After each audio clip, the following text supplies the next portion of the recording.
better. So my name's Brian Miller, and I'm going to talk to you about one of my favorite lessons from Mathalicious. The lesson is just an example of something more important, which is the idea of having conversations that matter. I'm just going to show you one conversation I had that mattered. I look back on my year. Actually, if you flip this forward, this is a very inspirational post from me. I read this and it kind of made me rethink some of my purpose. Kareem wrote this on his blog. I recommend you reading it. It's all about what he thought what the purpose of math education was. And could you hit that? Right near the end, he wrote this. It's some of the closing lines on the blog. And what's in blue is what inspired me. He talked about how he couldn't get it out of his head that math class needed to be a place where we had conversations that mattered. And so the wording conversations that matter, what it means is the topic matters. Obviously all conversations matter if you're learning how to have a conversation, and I'm not here to judge what does or doesn't matter. But in this case, I'm just using the language conversation that matters as a signpost, which says the mathematics help the student better understand something that is important in the world. The math helped them better understand the topic. So I'm going to show you one example where it's nice. I chose License to Ill, a Mathalicious lesson. As is my general MO with Mathalicious, I generally don't use their websites because I like to work on I don't use their worksheets because I like to work on vertical whiteboards.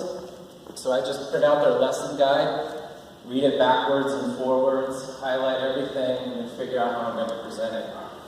So here's the basic premise, and I did two things that I think were really, really cool. So this is the basic lessons. You got these four people. You got Alonzo, and you can see the probability of them having surgery. You got Beatrice, Claire, and Daniel. It starts off as a real simple world. There's only four people. There's only one ailment, which is the heart attack. And the kids are essentially the healthcare company for me. They're the insurance company. So obviously right now they're talking about expected values and probabilities. They're learning that the value of the insurance for the person is the same as the cost. Right? They're starting to see that the value of the person is the cost of the company. And one of my tweaks is in that little bag. This is my room. The Mathalicious lesson doesn't have a simulation. All they do is we run them through a bunch of calculations about what would happen if we did a government mandate. What would happen if we got rid of the sickest people? What would that do to cost? And all they do is they calculate what should happen, but they never see what does happen.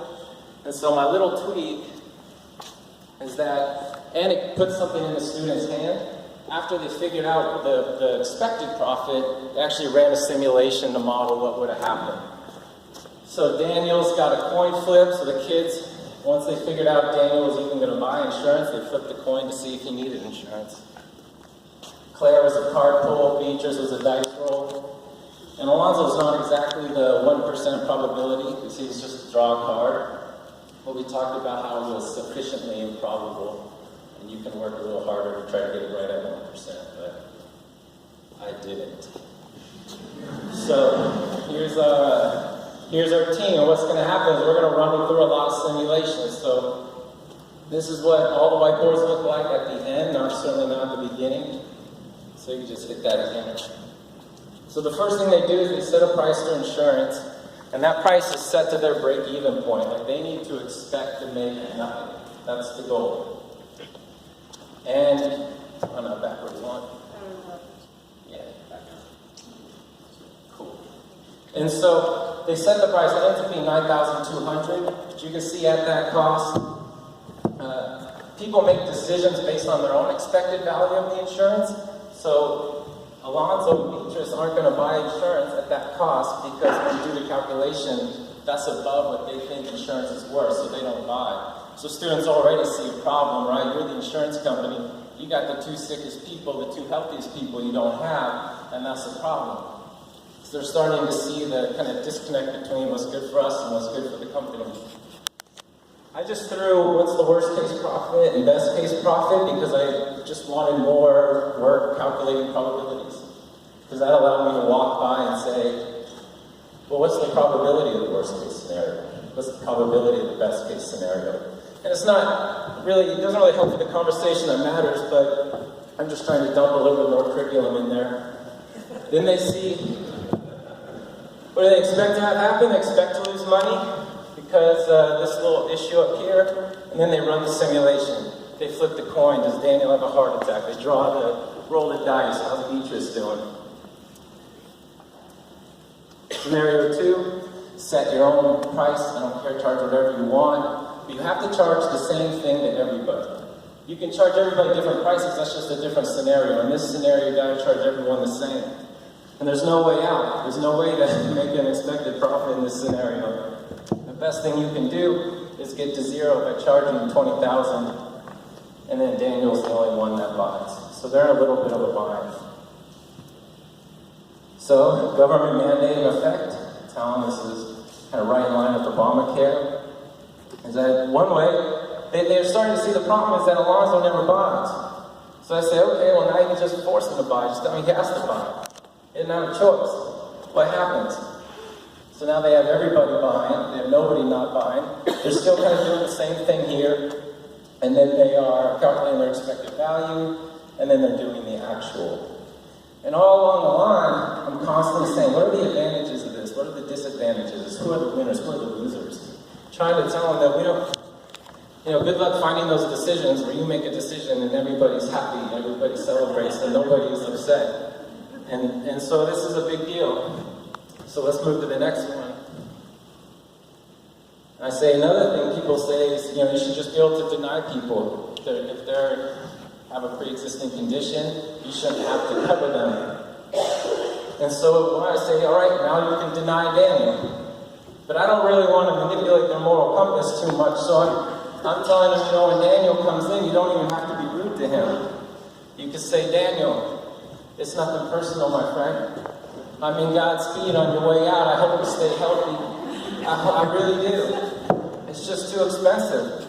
It's just too expensive. In this scenario, Daniel's over half the expected cost of the insurance company. So what are the advantages and disadvantages? The cost went way down. Claire's feeling good. Claire always buys insurance. And now she just saved money. And we go through the whole thing. And then I ask what happened to Daniel. Daniel's out there on the streets. Daniel doesn't have insurance. And they still have the coin in their hand that they are going to flip. See, did Daniel have a heart attack or not? And I say, who is Daniel? Does it even matter who Daniel is? Is it important who Daniel is? Does it matter if it's his fault? And so we flip the coin. It's coming up heads somewhere in the room, right? Maybe it's coming up heads when you do it. But either way, it hits heads, so you want to... This kind of went up on one of the whiteboards. How was it? I had to take a picture of it during this scenario. So, poor Daniel, man. Same way. What is it? But either way, so here's the next scenario. Daniel's still out there, and Daniel does have a heart attack. But you see, the ambulance is still going to come pick him up. They still going to drag him to the emergency room, and they're still going to work on him, and he still can't afford it.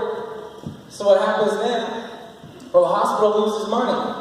Well, our hospital is in the business of selling surgery, so they're going to do what everyone else does when they're losing money, raise the price of that thing they're selling.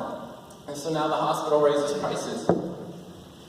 Now it's $50,000 for the surgery, not $40,000. So what does that do to everybody's expected value? Look at poor Claire.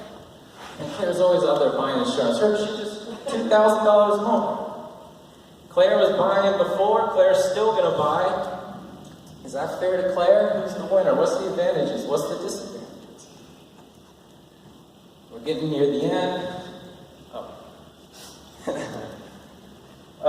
More realistic population distribution. Now this is where Mathalicious, it's right from there, you hit it again. So now we have a whole bunch of Alonzos, we got a lot of Beatrices, and we actually only have one Daniel who's a bit off the screen there. And, then they see what happens.